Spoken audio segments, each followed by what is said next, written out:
विद्यार्थी मित्रों, हमने पार्ट 1 में देखा कि राजा भोज है वह एक आदर्श राजा है।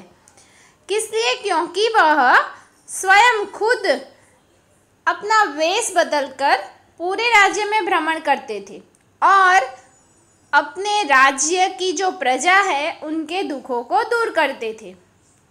वैसे ही उन्हें एक किसान दिखाई देता है। उसके पास बैल एक ही था। एक बैल की जगह उसने अपने पत्नी को वहाँ पर लगाकर जोतकर हल खींचकर सिंचाई खेती कर रहा था।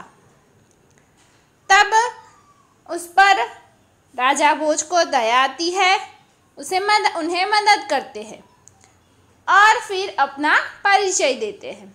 अब आगे क्या होता है हम इस पार्ट में देखेंगे। उसने राजा से बार बार क्षमा मांगी। राजा प्रसन्न होकर वापस चल दिए। उस बार उस किसान के खेत में बहुत अच्छी फसल हुई। उसके आश्चर्य का ठिकाना न रहा जब उसने देखा कि खेत के जितने हिस्से में राजा भोज ने जोता था उसमें मोती उगे थे, बाकी के हिस्से में उम्दा किस्म के गेहूं उगे थे। तो राजा भोज को पहले तो उसने क्षमा मांगी क्योंकि उनकी बात नहीं सुनी थी।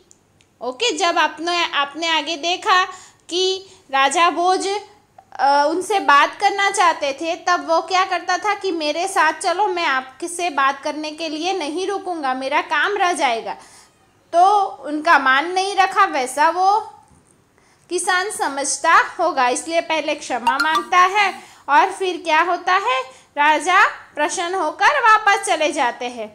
लेकिन क्या हुआ कि उस साल जो किसान था उसके खेत में बहुत अच्छी फसल हुई और आश्चर्य का ठिकाना न रहा। यानी कि उन्हें बहुत आश्चर्य हुआ ये देखकर कि जितने हिस्से में राजा भोज ने जोता था, उन्होंने खेती की थी, उसमें मोती उगे थे, बाकी के हिस्से में उम्दा उत्तम किस्म यानी प्रकार के गेहूं उगे थे। किसान तो बहुत प्रसन्न हुआ।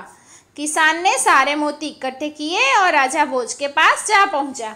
उसने सारे मोती राजा भोज के चरणों में रख दिए और राजा भोज को सारा किस्सा कह सुनाया।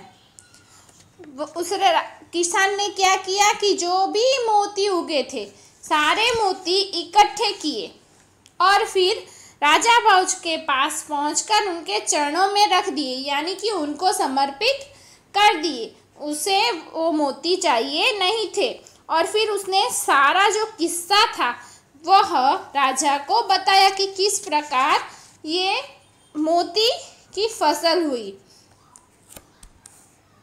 आपको दिखाई देता है ना कि मोती से भरा एक बड़ा सा बर्तन लेके वो आता है और ये जो राजा है, राजा भोज, उन्हें देता है।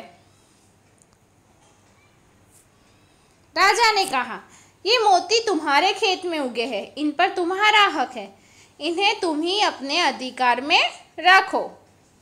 अपने अधिकार में रखो यानी तुम्हारे पास ही रखो, ये तुम्हारा ही है क्योंकि मोती उगे हैं लेकिन तुम्हारे खेत में उगे हैं तो उस पर तुम्हारा ही हक है, मेरा कोई हक नहीं है।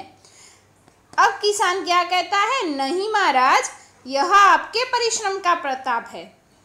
ये जो हुआ है वो आपके परिश्रम, आपके मेहनत का प्रताप है, मेहनत के लिए है, इसलिए मैं इन्हें नहीं ले जाऊंगा। मेरी प्रार्थना है कि आप इन्हें राजकोष यानी कि राजा का जो खजाना होता है जिससे राजा प्रजा को मदद करते हैं, तो ऐसे राजकोष में जमा कर ले और गरीबों की भलाई के लिए काम में ले। किसान ने प्रार्थना की। किसान ने क्या प्रार्थना की कि ये आपके परिश्रम का प्रताप है तो मैं भी उन्हीं से नहीं ले जा सकता, तो मेरी एक ही प्रार्थना है कि जो भी मोती है वो आपके राजकोष में रखे और गरीबों को मदद करे। उनके काम में उनकी भलाई करे। किसान की बात सुनकर राजा बहुत प्रसन्न हुए और उन्होंने मोती स्वीकार कर लिए। तो एक तो किसान भी जानता था कि उन्हें जो अच्छी फसल हुई है उसका कारण कौन था? राजा। क्योंकि राजा ने जो 2 बैल दिए थे वो उससे क्या हुआ, हल चलाना भी आसान हो गया और उसके कारण बहुत अच्छी फसल हुई। और फिर दूसरा कि ये मोती जो उसके कारण नहीं था, वो राजा ने जहाँ पर हल चलाया था वहीं पर मोती उगे, तो उसमें वो अपना अधिकार भी नहीं समझता, इसलिए वह सारे मोती राजकोष में दे देता है। और इस प्रकार राजा भी प्रसन्न हो जाता है और किसान भी प्रसन्न हो जाता है। तो इस प्रकार हमारे इस पाठ में राजा भोज है जो एक प्रजा प्रेमी प्रजावत्सल राजा है, उसका परिचय हमें इस कहानी के द्वारा दिया गया है। आप सबको इस पाठ में समझ आ गई? सबको इस पाठ को रीड करना है, ये हमारा लास्ट पाठ है।